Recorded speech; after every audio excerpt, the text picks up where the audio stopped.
தெலுங்கானா மாநிலம் வனப்பர்த்தி மாவட்டத்தில் உள்ள சிந்தகுண்டாவைச் சேர்ந்தவர் ரோட்டே அஞ்சனேயலு, கொல்லாப்பூரைச் சேர்ந்தவர் சரஸ்வதி. இருவரும் 14 ஆண்டுகளுக்கு முன்பு திருமணம் செய்து கொண்டனர். இந்த தம்பதிக்கு 12 வயதில் மகனும் 9 வயதில் மகளும் உள்ளனர். ஹைதராபாத் போரபண்டா பகுதியில் உள்ள ராஜீவ்காந்தி நகரில் வாடகைக்கு வீடு எடுத்து வசித்து வந்தனர். அஞ்சனேயலு கார் டிரைவராகவும் கார் வாங்கி விற்பனை செய்யும் டீலராகவும் வேலை செய்து வந்திருக்கிறார். சரஸ்வதி ஹைடெக் சிட்டி பகுதியில் உள்ள ஒரு நிறுவனத்தில் தூய்மை பணி மேற்பார்வையாளராக பணியாற்றி வருகிறார். இந்நிலையில் ஆஞ்சநேயலுவுக்கு தனது மனைவி சரஸ்வதி மீது சமீப காலமாக சந்தேகம் ஏற்பட்டுள்ளது. இதனால் அவர் அடிக்கடி மனைவியை அடித்து துன்புறுத்தி வந்துள்ளார். அவரது தொலைபேசியை ஆராய்வதோடு வேலை செய்யும் இடத்துக்கே சென்று கண்காணித்து வந்திருக்கிறார்.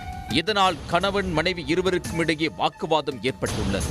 மனைவியை வேவு பார்ப்பதையே முழுநேர வேலையாக மாற்றிக்கொண்ட அஞ்சனேயலு வேலைக்கு செல்வதை தவிர்த்திருக்கிறார். இதனால் குடும்ப செலவுகளை சமாளிக்க முடியவில்லை. சரஸ்வதி அஞ்சனேயலுவிடம் வேலைக்கு செல்லுமாறு பலமுறை அறிவுறுத்தியும் அவர் கேட்கவில்லை. குடும்பத்தை நடத்த போதுமான வருமானம் இல்லாததால் தனது குழந்தைகளை பள்ளிக்கு அனுப்புவதை கூட சரஸ்வதி நிறுத்திவிட்டார். இருப்பினும் ஆஞ்சநேயலு தனது எண்ணத்தை மாற்றிக்கொள்ளவில்லை.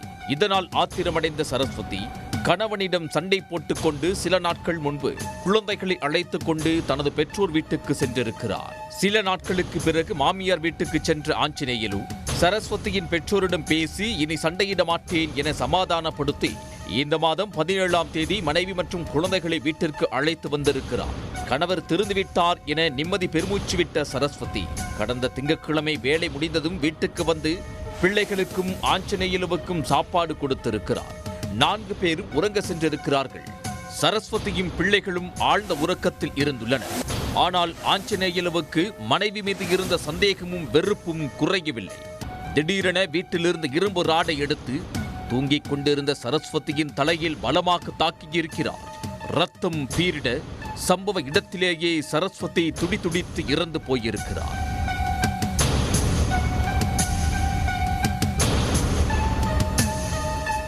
அருகில் தூங்கிக் கொண்டிருந்த பிள்ளைகளின் உடைகள் ரத்தத்தில் நனைந்திருக்கிறது. இதனால் கண் விழித்த பிள்ளைகள் என்ன நடந்தது என கேட்டதுக்கு ஆஞ்சநேயலு அவர்களை சமாதானப்படுத்தி மீண்டும் தூங்க வைத்துவிட்டு வீட்டை விட்டு வெளியே சென்றிருக்கிறார். சந்தேகம் அடைந்த மகனும் மகளும் லைட்டை போட்டு பார்த்தபோதுதான் தாய் இரத்த வெள்ளத்தில் பிணமாக கிடந்தது தெரிய வந்துள்ளது. அதிர்ந்து போன அவர்கள் உடனடியாக அதே ஏரியாவில் வசித்து வந்த தனது மாமா சுதாகருக்கு போன் செய்து தகவல் தெரிவித்திருக்கிறார்கள். சரஸ்வதியின் வீட்டுக்கு வந்து பார்த்த சுதாகர் போலீசாருக்கு தகவல் கொடுத்திருக்கிறார். சம்பவ இடத்துக்கு வந்த போலீசார் சடலத்தை கைப்பற்றி உடற்கூராய்வுக்கு அனுப்பி வைத்திருக்கிறார்கள்.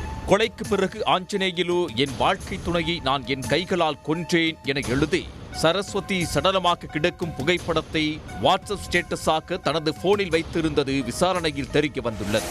சரஸ்வதியின் சகோதரர் அளித்த புகாரின் பேரில் வழக்கு பதிவு செய்த போலீசார் தலைமறைவாக இருக்கும் ஆஞ்சநேயலுவை தேடி வருகின்றனர்.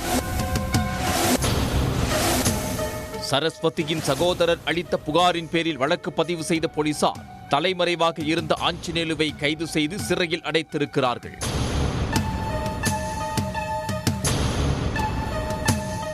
உடனுக்குடன் செய்திகளை தெரிந்து கொள்ள சன் நியூஸ் பெல் ஐகானை கிளிக் பண்ணுங்க.